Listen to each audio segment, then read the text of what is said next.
Hello guys, so welcome to tonight's evening show. My name is CHUKS and you're on JFL TV, the home of football.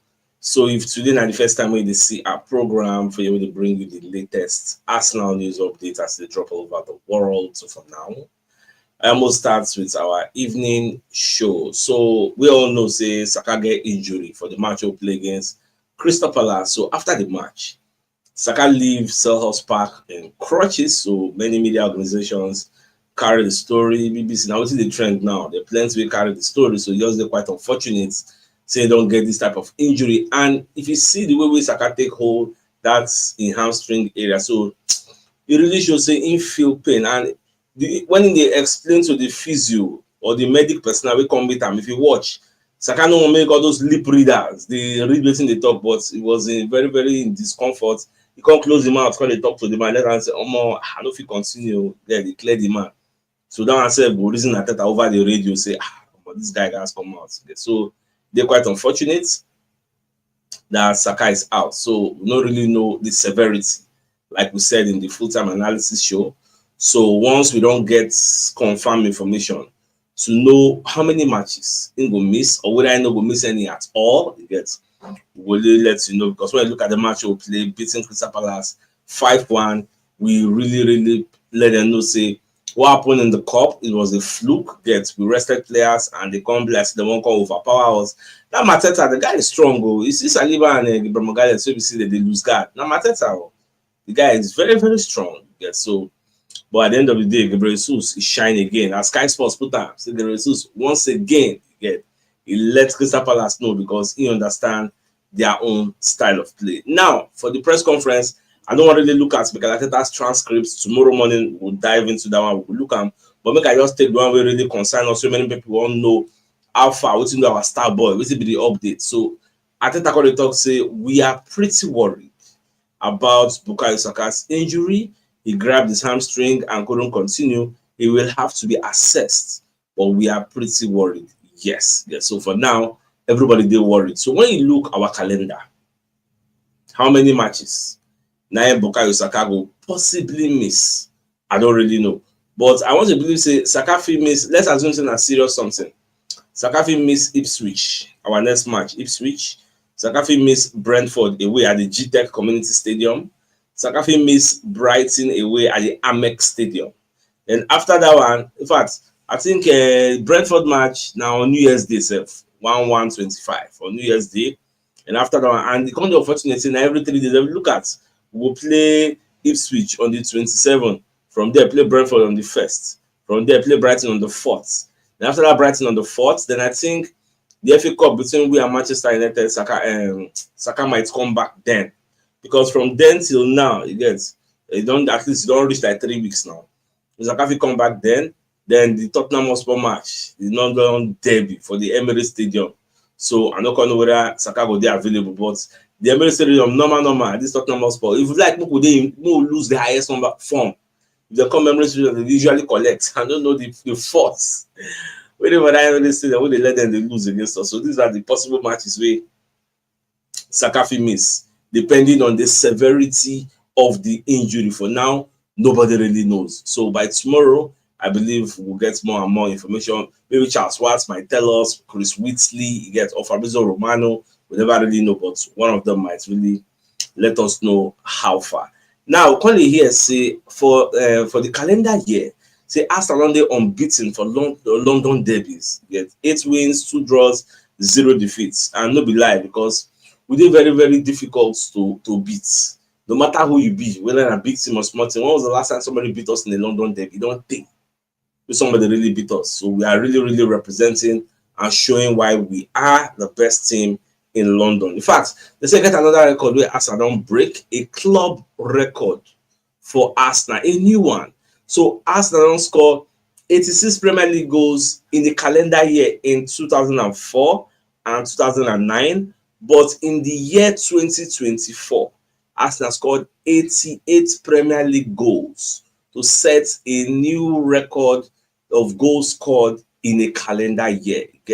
So I don't think there's any Arsenal side in history we don't score up to 88 goals in the calendar year, and this our own era they don't do it. So I think it's something to actually give kudos to the guys. They really, really deserve it because they've done so well. Now, people like German Pennant of Talk Sports, when they talk say, based on what you don't happen to Bukayo Saka now, who are the possible people if he enter to consider one replace him? Ryan Sterling are one of them. And by the way, I think that the talk say Ryan Sterling get injury. That's why I'm not really involved for today's match. So when you look at the possible players, if you replace Saka against, so Pennant the talk say for January, make Ateta make sure say they buy another player we go replace this Sterling because this Sterling are -1.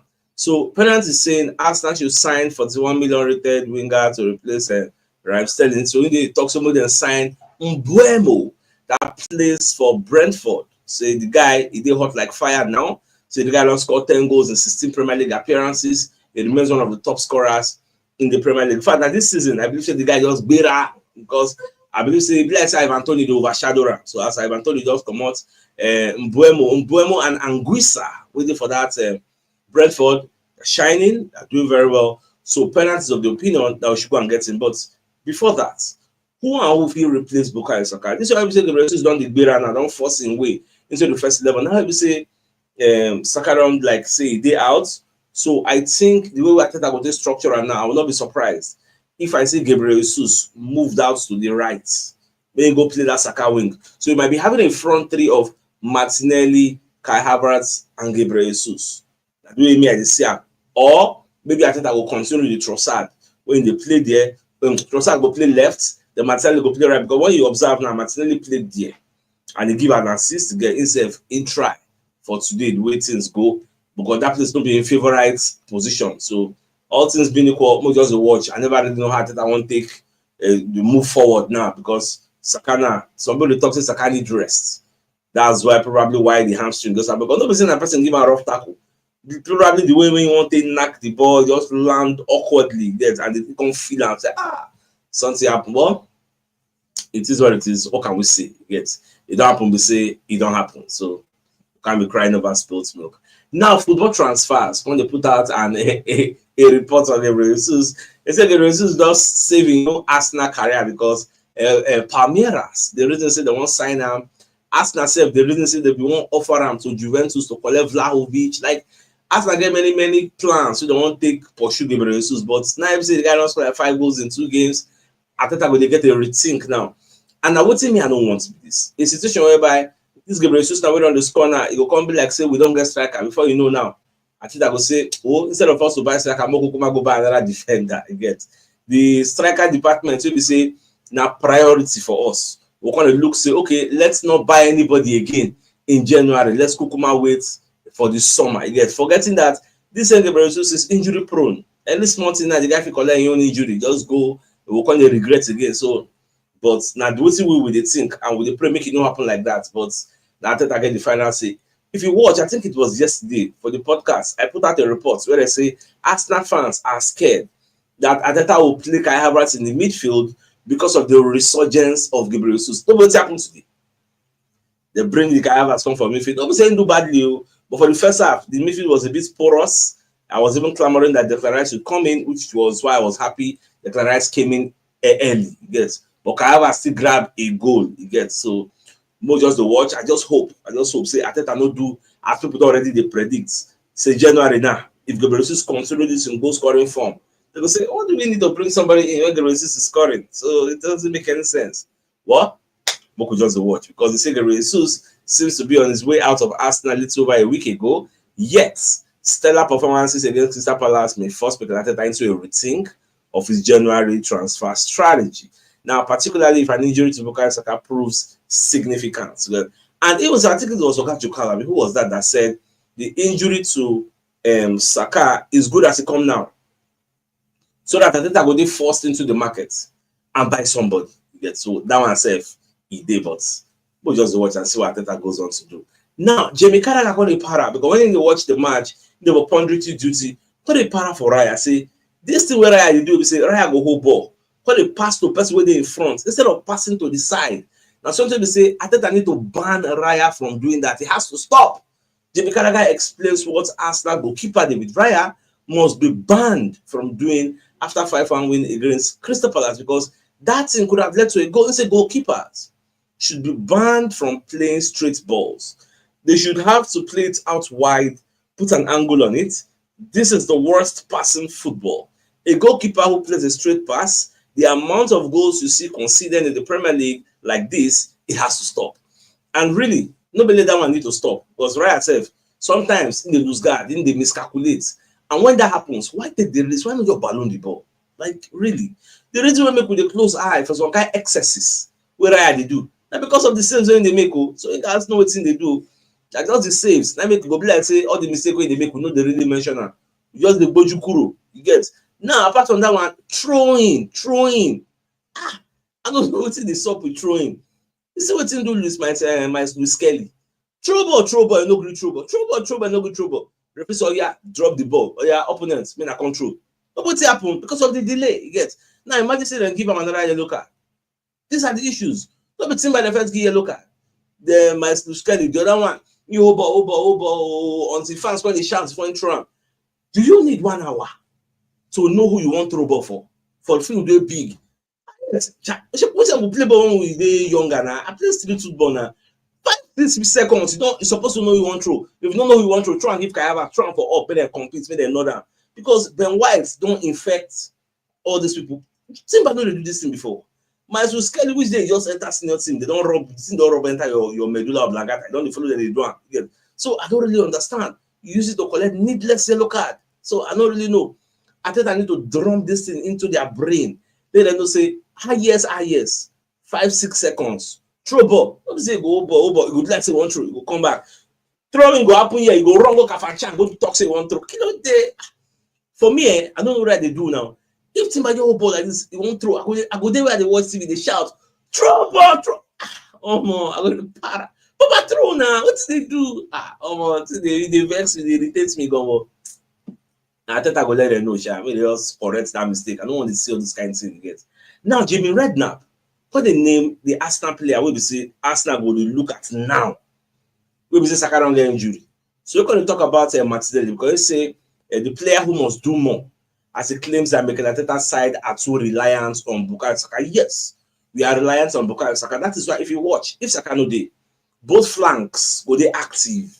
But if Saka dey, and one flank we will use. Now if you say Saka don't get injury, obviously I don't think he will be playing the next match against Ipswich because that one is supposed to be an easy game on paper. Yes. So now who are we going to be looking up to? Trossard and Martinelli.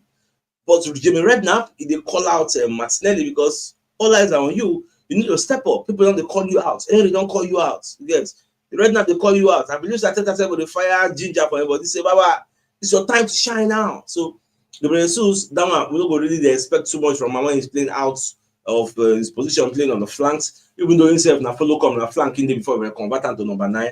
But based on say Martinelli get pace, that is why we expect him to do some magic. Get beat people to your pace, learn how to dribble. I don't know that Arsenal get dribble coach. As we get set piece coach, we get shooting coach in Hussein. So I don't know whether we have a dribbling coach. They need to put Paco all those way they set for training. Maybe they dribble those Paco more they see. Yeah, so now what me I expect. Well, I just believe say Martinelli go step up. Now I'm saying the Jesus in fellow countrymen on the play, so their chemistry is going to help. So more just to watch how everything go unfold at the end of the day. Now Martin Zubimendi can explain why he no really go join Liverpool because Liverpool trigger in clause. He doesn't know the goal. He said that time, make it know like said they didn't catch him by surprise because he was on vacation, so he no really think of any move. And this expose, this is when you reveal now. It shows Liverpool's error in that deal. How do you go to break somebody's buyout clause without discussing with the player? Make it make sense. You get. So he said it was an uncomfortable time for me, but I weighed the pros and cons that concluded that the best option for me was to stay at Real Sociedad. Because look at it. Martin Zubimendi tells Dario Vasco, Liverpool bid caught me by surprise. If you see them follow and talk, do you really think it would have been a surprise? Surprise means I like from where to where it gets. So that was a big error on their own parts. Before you go sign player, you're supposed to don't liars. Know whether the players have their interest to join you. That's what it is what it is. That is why people like Fabrizio Romano they talk say Martin Zubimendi in the willing now to join the EPL because now I say don't ready. Probably don't weigh the pros and cons. Don't say okay, it is the right time for me to swap ship. And think what really happened was this Real Sociedad tell am say make him calm down because we now don already collect Merino. So e no go make sense when they lose two of their best midfielder. Imagine losing Merino and losing Zubimendi in the same window. No make sense. So probably they beg them, and I remember back then they offered them like the biggest salary to stay, but Merino say, no, me I dey go Premiership. So probably that's what happened. So my dear Arsenal lovers, and tonight's video is powered by Mobile Wealth Associates Co Limited. So they're into construction services, dredging, canalization, real estate and shore protection works, mechanical fabrication services, and also procurement services nationwide. So if you want to reach out to them, call them on 0806464 2234. And they're located at number 7, Kennywood Road, Oreazi, opposite St. Stephen's Anglican Church, Port Harcourt. And also, tonight's video is also sponsored by Stina Imperial Collections. So Stina Imperial Collections, if you don't know them, so they are a brand you can trust. They for high quality leather products made with genuine leather. So they make products like belts, wallets, shoes, and slippers. And if you're interested in their services, call them on 081 3927 3778. Yeah. So reach out to them if you're interested. So the biggest news of the night. So now the fact say, well, this one is on the sad note. Bukayo Saka leaves Selhurst Park in crutches. For you to know, say the thing really enter in body gone. There for him to carry crutches, they come up for the stadium. No, if you walk away, I watch the video. Let's make I cry for him because this boy don't really suffer for us. Well. But it is what it is. It's high time for him to take a bow and rest. So we are going to be looking up to the likes of Trossard and Martinelli to step up. Gabriel Jesus don't step up now. So now they remain. We need to see them do something. So it is what it is. By the Arsenal lovers, I think this is a fine place for us to call the show and end. So thank all of you for really coming online to go watch this broadcast. It's about 11 p.m. almost 11 p.m. Nigerian time. So I know say no days. Yeah, I don't try. So it's like come your way tomorrow morning to give you the morning news. Then thanks for tuning in. Enjoy the rest of the night. Now good night. And get out. All right, guys. Now bye bye.